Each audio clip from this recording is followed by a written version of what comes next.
እንደዚህ የሚጣፍጥ ቆንጆ የአልጫ ፍርፍር እናዘጋጃለን። ለቁርስም ለመክሰስም ሊሆን የሚችል ቀላል ነው። ሰላም ሰላም፣ እንዴት ናችሁ የማማ ቤተሰቦች ሁሉ? መልካም። ዛሬ በጣም ቀላል እንደ አማራጭ የምንጠቀመው አልጫ ፍርፍር እናዘጋጃለን። አልጫ ፍርፍሩን ለማዘጋጀት በመጀመሪያ ሽንኩርታችንን እንደዚህ ላጥ አድርገን እናዘጋጃለን። ትንሽ ተለቅ ያለ ሽንኩርት ነው የተጠቀምኩት። ፍርፍር ሽንኩርት እዛ ሲል ይጣፍጣል። እናንተ አነስ ያለ መጠን የምትጠቀሙ ከሆነ ሁለትን ብታደርጉት አሪፍ ነው። እንደዚህ አጥቤ አምጥቼ ደቀቅ አድርጌ ከትፈዋለሁ። እስካሁን የማማ ቤተሰብ ያልሆናችሁ ሰብስክራይብ ያደረጋችሁ ቤተሰብ ሆኑ። የተለያዩ ቪዲዮዎችን ፖስት አደርጋለሁ። ለምግብ አማራጭ ንጹህም ለፍስክም የሚሆኑ የተለያዩ ቅመማ ቅመሞችም እዚሁ ቻናሌ ላይ ያለው። ቪዲዮውን ደግሞ ላይክ በማድረግ ጀምሩ። ላይክ ስታደርጉት ብዙ ሰዎች ላይ ስለሚያደርሰው ሀሳባችሁን ኮሜንት ላይ ሼር አድርጉኝ። እርግጠኝነት የምትወዱት የሚጣፍጥ አይነት ፍርፍር ነው። ሞክሩት። ለዚህ ደቀቅ አድርጌ ከትፌ አዘጋጅቼዋለሁ።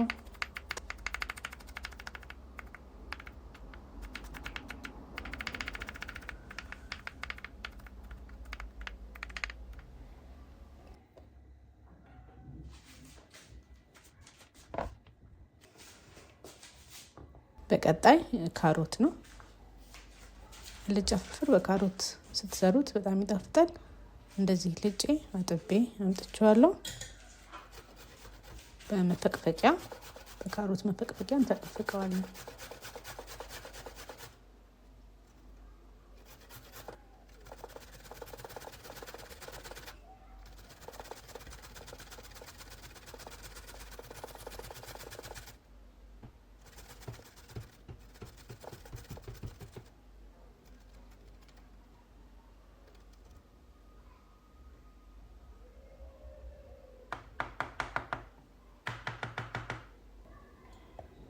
እንደዚህ ካሮቱን ፈቅፍቀን አዘጋጅተናል።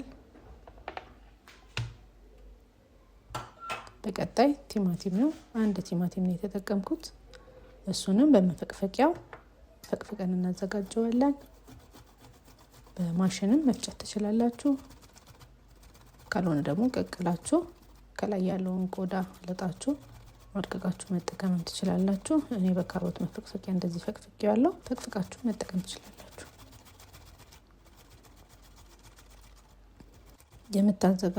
የምታዘጋጁት የፍርፍር መጠን ከፍ ያለ ከሆነ ቲማቲሙን 2-3 ማድረግ ትችላላችሁ።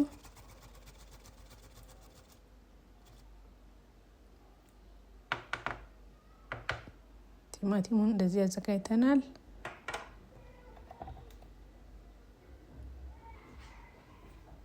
በዚህ አንድ ላይ ከታትፎ ለማዘጋጀት ነው። በቀጣይ ቃሪያ ነው። በፈለጋችሁት አይነት ስታይል ከትፋችሁ ታዘጋጁታላችሁ። ከጎን እያበሰላችሁም ከጎን መከታተፍ ትችላላችሁ። በመቀጠል ነጭ ሽንኩርት 3 ነጭ ሽንኩርት ተጠቅሜያለሁ።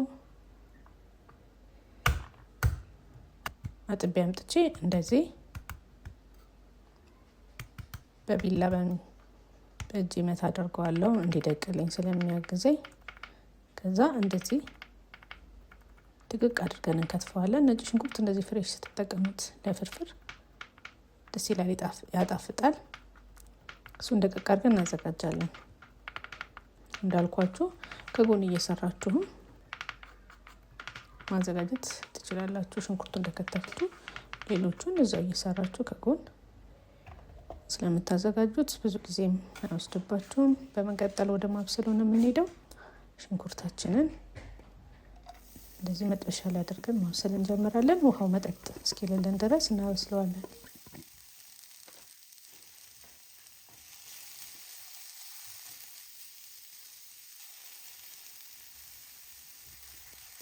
ሽንኩርቱ እንደዚህ ውሃውን ጨርሶ ብስል ሲልልን ዘይት እናደርጋለን። ዘይት አድርገን ማብሰል እንጀምራለን።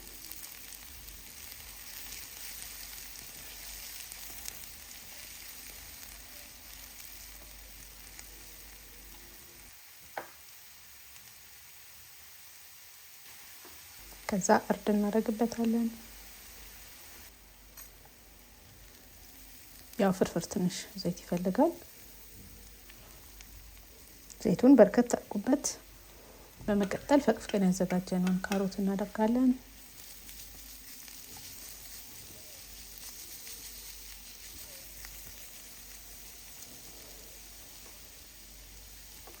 እሱን የተወሰነ እንደዚህ ካበሰለን በኋላ ፍልተን ያዘጋጀነውን ቲማቲም እንጨምርና እናበስላለን።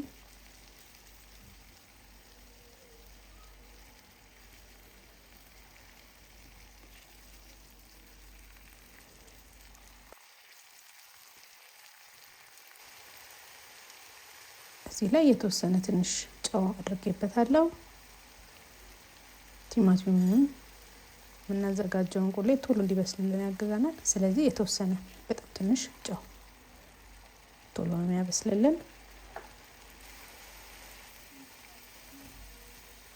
ከዛ ከትፈን ያዘጋጀነውን ነጭ ሽንኩርት እናደርጋለን።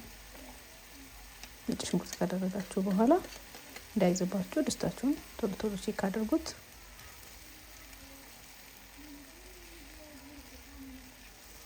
ቆንጆ ሆኖ እንደዚህ ብስል ይላል። ቲማቲሙም ሽንኩርቱም በአሪፍ በቆንጆ ብስል ይላል።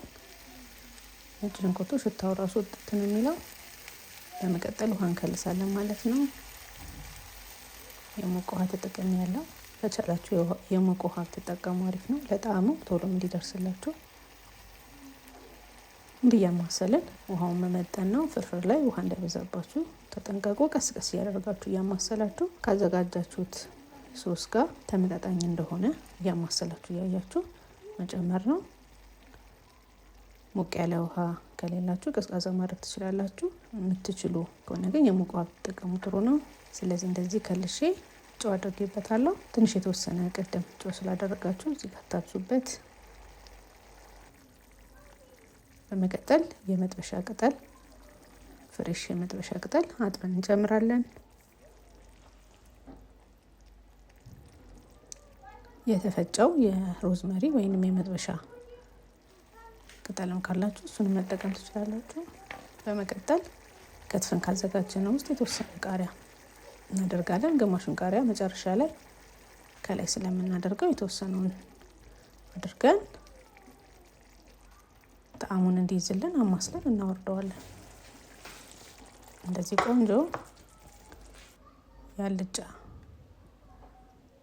ሶስ አዘጋጅተናል። የመጥበሻ ቅጠሉን አውጥተን እንጀራችንን እንፈረፍራለን። ስትፈልጉ እንደዚህ ጠቅልላችሁ ከቆራረጣችሁ በኋላ መፈርፈር ትችላላችሁ። ካልሆነም በእጃችን በጠስ በጠስ አድርገን መቀላቀል ነው።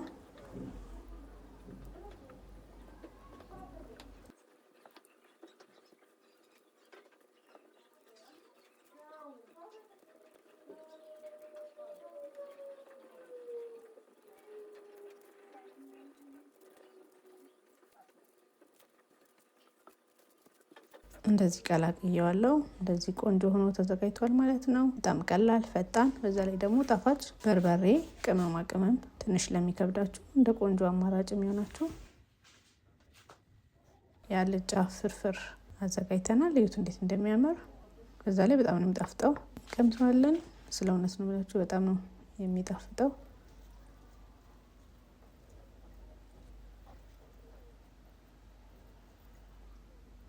ዛሬ የአልጫ ፍርፍራችንን በዚህ መልኩ በካሮት አድርገን ቆንጆ አድርገን አዘጋጅተናል ማለት ነው። በቀጣይ በሌላ ቪዲዮ እንገናኛለን። እወዳችኋለሁ። ቻው ቻው።